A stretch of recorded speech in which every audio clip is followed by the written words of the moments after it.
AudioJungle.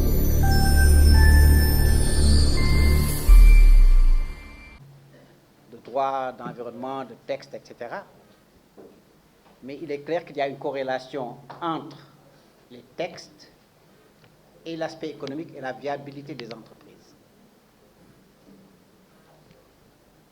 Les textes, normalement, dans un environnement régulé, j'en connais quelques-uns, quand j'étais, comme on dit, en Occident, notamment en France avec TV5, vous êtes dans un environnement qui est régulé, où les règles du jeu sont précisées pour l'ensemble des acteurs, et vous avez une sorte véritablement d'équilibre des pouvoirs où chacun joue sa partition. Il y a quelques années, et je l'ai dit ici au Sénégal, par une sorte d'impertinence, j'ai dit qu'on ne pouvait pas octroyer les licences de radio et de télévision sur le perron de l'avenue Roume du palais présidentiel. Quand on veut véritablement construire un secteur qui soit un secteur, pas seulement qui serve, qui soit un relais, puisque c'est notre mission d'être un secteur transversal, qui appuie toutes les autres politiques publiques. Aucune politique publique aujourd'hui ne peut réussir sans l'apport des médias. C'est clair, net et précis. Quand on vous invite à des manifestations et que vous n'y êtes pas, la manifestation ne commence pas. C'est ça la réalité. Mais ce n'est pas également un secteur dont on se sert comme ça, c'est un secteur qui est économique. Dans beaucoup de pays dans le monde, notamment dans le monde dit développé aujourd'hui, dans le monde émergent, les médias sont de véritables entreprises économiques viables qui font de l'argent, qui gagnent de l'argent, où les jeunes reporters, vos questions que vous posez ne se posent pas, où véritablement il y a un vrai statut des personnels, où il y a des contenus de qualité, où il y a des moyens, il y a des méthodes d'exonération, d'accompagnement des médias de manière générale, et on ne va pas les réinventer. Nous sommes dans un contexte où effectivement, y compris le secteur public, n'est pas financé correctement, malgré les efforts qui ont été faits ces dernières années, il faut le reconnaître, ne sont pas précisés. On nous parle de quelque chose qu'on prendrait sur les factures d'électricité, etc. Mais comme tous les autres secteurs, le secteur public des médias doit être financé de manière claire, transparente, régulière, indexée au coût de la vie et aux charges de l'entreprise en fonction des mandats qui sont confiés à l'entreprise publique. À côté de ça, il y a les entreprises privées. Aussi privées soient-elles, elles accomplissent des missions de service public. Je ne suis pas sûr qu'il y ait une seule entreprise dans ce pays privé qui gagne de l'argent. Si elle gagne de l'argent, qui soit en règle avec le fisc, qui soit en règle avec tout au niveau social, etc. etc. Et c'est ça le véritable défi. Et cela n'est possible que lorsqu'on met en place une véritable régulation, une autorité, qui sans doute sanctionne quand il le faut, mais son rôle premier, ce n'est pas de sanctionner, c'est d'organiser l'espace médiatique de manière plurielle. Celle l'a dit, mais si on s'y reporte à la Constitution du Sénégal, y compris dès le préambule, les toutes premières phases, le Sénégal affirme son adhésion à la Déclaration des droits de l'homme et du citoyen de 1789, et je passe pour le reste à tous les autres instruments juridiques internationaux. Donc le respect des libertés fondamentales. Pour que cela soit possible, il faut qu'il y ait des médias forts, des médias viables, des médias qui puissent produire de la qualité. Aujourd'hui, ce que nous produisons sur la plupart de nos chaînes, sur toutes nos chaînes, est-ce que cela répond à de la qualité? Est-ce qu'on ne va pas vers une simple course d'audience? Est-ce qu'en termes d'accompagnement des jeunes que nous prenons dans nos entreprises, est-ce que l'accompagnement y est? Mais on ne va pas demander aux gens de faire des travaux titanesques, etc.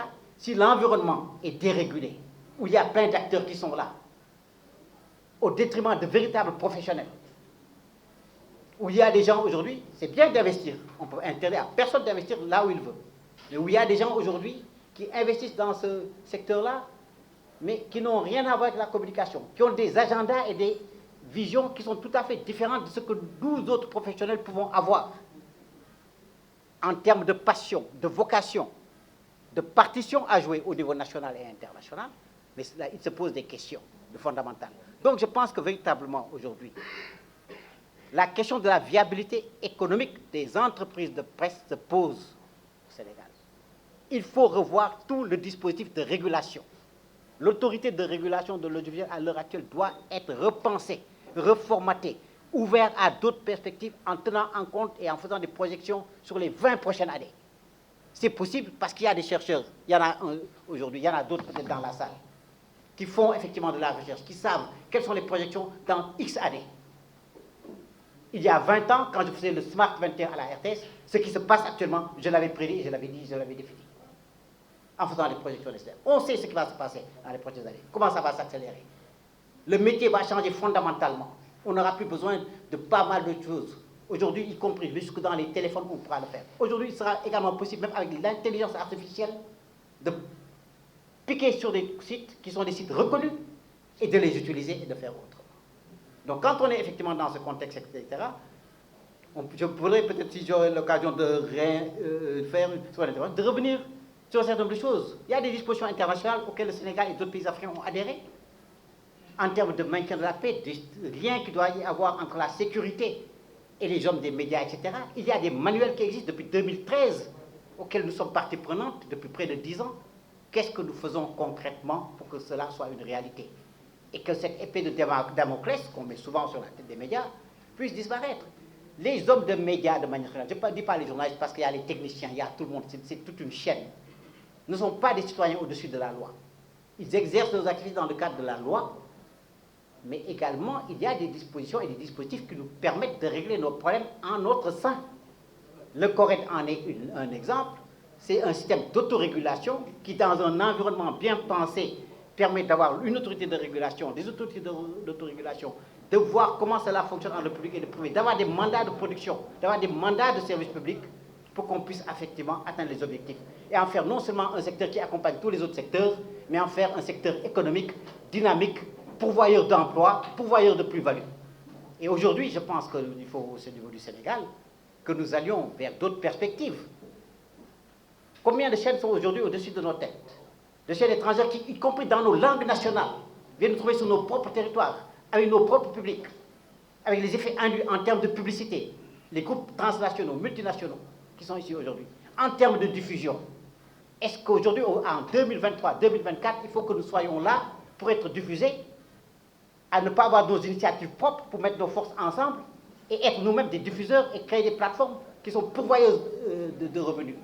Le Nigeria, avec des collaborations avec Netflix et d'autres, arrive à le faire, mais je pense que nous pouvons effectivement avoir cette capacité de faire des choses autrement. Donc aujourd'hui, je pense qu'il faut véritablement sortir un peu de la logique de sanctionner, punir, etc. Je pense que les assises des médias qui vont être convoquées, en tout cas je l'espère, et j'invite les autorités publiques, en commençant par le chef de l'État, à accélérer la procédure et le processus. Beaucoup de questions qui aujourd'hui se posent au niveau des médias peuvent trouver leur résolution dans ces assises des médias. Quand nous disons assises des médias, et le CAP le dit de manière très claire et nette, c'est de manière inclusive. Qu'il y ait toutes les parties prenantes, pas seulement les géants des médias, la société, les chercheurs, les associations, les syndicats, les partis politiques, tout le monde puisse être là de manière inclusive, nous puissions réfléchir sur qu'est-ce que doivent être les médias au Sénégal. Je pense que du point de vue du rayonnement culturel du Sénégal, de notre histoire, de notre développement, de notre place sur l'échiquier international, le Sénégal a une carte essentielle à jouer en termes aujourd'hui de, j'allais dire, de plateforme, de carrefour culturel dans lequel les médias joueront pleinement leur rôle, des médias libres, responsables, transparents, dynamiques et qui contribuent à élever un peu, comment dire, la plus-value dans ce pays et qui sont des parties prenantes de l'émergence aujourd'hui. Si aujourd'hui le pétrole et le gaz sont le carburant de l'émergence, les médias en seront le catalyseur. Audio Jungle.